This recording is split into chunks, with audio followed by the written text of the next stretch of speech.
Hi, we're reviewing this Himalayan today, which I've had for a few weeks. I've done all sorts of things with it. I've done camping, I've had a pillion on it, motorways, green laning, all sorts. Been out for the day, just riding around, and some functional things like going to the shops. So it's really interesting having compared this now with the Scram that I had earlier in the year, which I did like. It was really nice, but I couldn't quite figure out its niche. This, for me, does the things that was missing, which is being fun and utilitarian and able to do other things, partly due to the tyres it's got on it, which Royal Enfield have put on, some knobblies rather than the more road-orientated ones on the Scram. I also rode the Scram, the higher-powered Scram at Dirtcraft, where Gary was teaching us at slide school. That didn't have the cat on it, had a different exhaust pipe, different tyres, different seat. They'd taken the back off and it's kind of got a plastic bit with just like a bit of foam, which sounds really uncomfortable. You get used to it though. So having ridden the 3 different bikes, it's really interesting. I've liked them all. This is my favourite. I like it that it can do basically what the others do, but a bit more as well. Yeah, the look of the bike I actually have come to really, really like. In the past I've thought they were a bit clunky looking and a bit strange, but I've come to actually really, really like it now. I like that it's utilitarian looking, but it is really useful as well. I've had quite a lot of people come up to me when I've been parked while I've been using it who have complimented it or liked it or recognised it, and that's really nice. Every time you get on it, you feel like you're going to go on an adventure, and that's really, really fun. Even if you're just going to go down the road or something, it just feels like you're going to go somewhere and do something. From the front, I like the tyres. Braking is really good, I like that, really reliable, really good control, panel, cockpit, straightforward and clear mirrors. Everything here is just really easy to use. The seat's really comfortable, I really like the seat. My mum came pillion on this and she really liked the seat too. She really liked it that it has the pannier rack on so she could hold on to that. Exhaust sounds quite nice. I normally wear earplugs, so I'm not too bothered about that.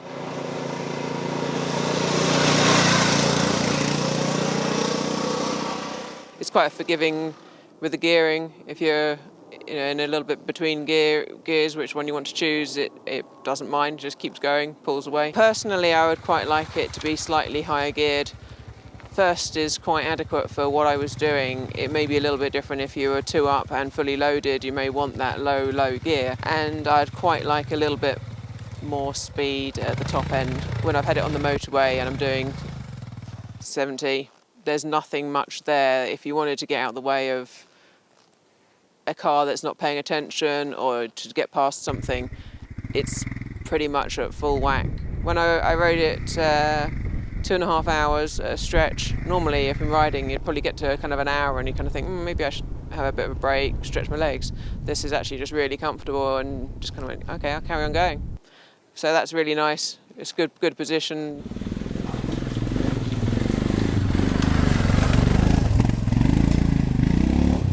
The engine I really like. It's a 411 and I like that it's that size. It doesn't make you want to be racing around the place, but it's got enough power that you can nip around the lanes, you can do some overtakes. Suspension is nice and smooth. I just wasn't really paying that much attention to it because it doesn't need me to pay attention to it. It seems to be pretty well set for my size and what I was doing with it.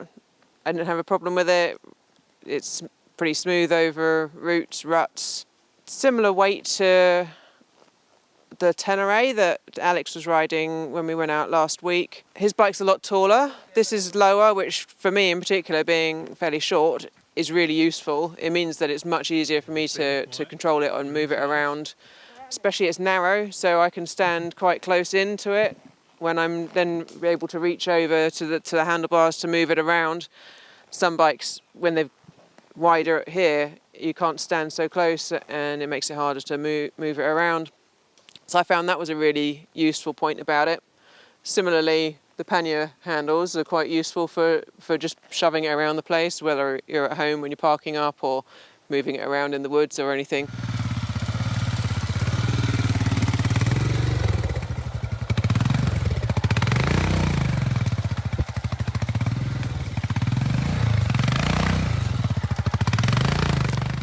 The ABS, so when we're off-roading, it has got a button on the controls here. It says ABS, which you hold for 5 seconds and it switches the ABS off. Every time you turn the ignition off, you need to reset it, which I was forgetting some of the time. And that's because I don't normally ride bikes with ABS, to be quite honest. Road speed, I like it when I'm on my own riding it. You just go for a nice gentle ride around. When I was riding with Alex last week on the road sections in between the lanes, he was just pootling along on his Tenere, which is a 700. This one I was actually having to give it a bit more welly to try and to just get up to speed and keep up, if you like. It wasn't that it couldn't keep up, it was just I was having to make more of an effort. Really good fuel economy. Not sure exactly how many miles it will do on a tank because I've done some different applications with it, some off-roading, some riding around and things. I like the build quality, typical Royal Enfield, good, strong, reliable. There's a few things I would change about the bike, not very many, and they're things that are just probably typical for me in particular rather than general things. One is the seat height is a little bit high for me. I was struggling when out on the green lanes to be able to catch the balance. Like if you need to put your foot down, I can only get my tiptoes down, and it wasn't really enough to be steady enough.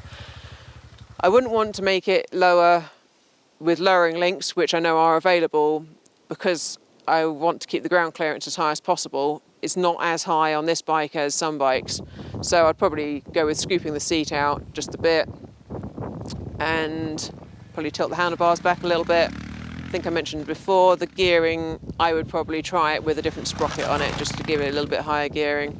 So part of the reason that I don't want to make this any lower as a bike, and I'm talking about scooping the seat, you can see that this has got slightly bent. When we were out riding last week, it just caught the edge of something. I'm worried now. You'll be alright, let's go. I just followed you and now I'm like, oh no, there's a hill. Okay. I've looked at it too much. Just follow my line, it was pretty easy, just keep the power on.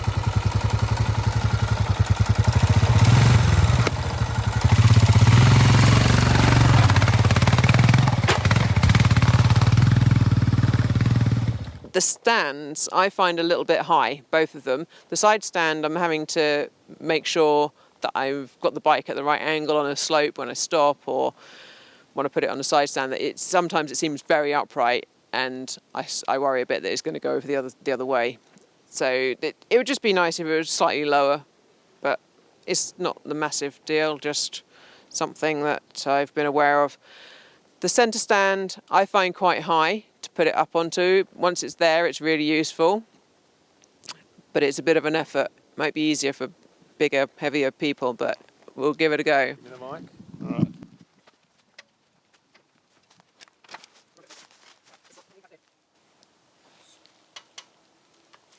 There we go. So, well, that 3 attempts or something. We're on a bit of a slope there, but as you can see, it's really nice and high for if you're trying to do any maintenance on the chain or the wheel or putting your panniers on, that sort of thing. I like the riding position on this. It's really comfortable. I think I mentioned already, you'd probably tilt the handlebars a little bit further back. When I'm standing up, when I'm doing the green laning, you can see that this bit here is a little bit sticky outy and rubs on your calves a little bit, but it does give you something to grip onto. The other slight issue I was having was with the exhaust heat shield just here, it was actually making my right foot have to turn outward at the heel slightly, which was making my knee a bit sore. Other than that, it's pretty good. I don't think I would need to change anything else on it.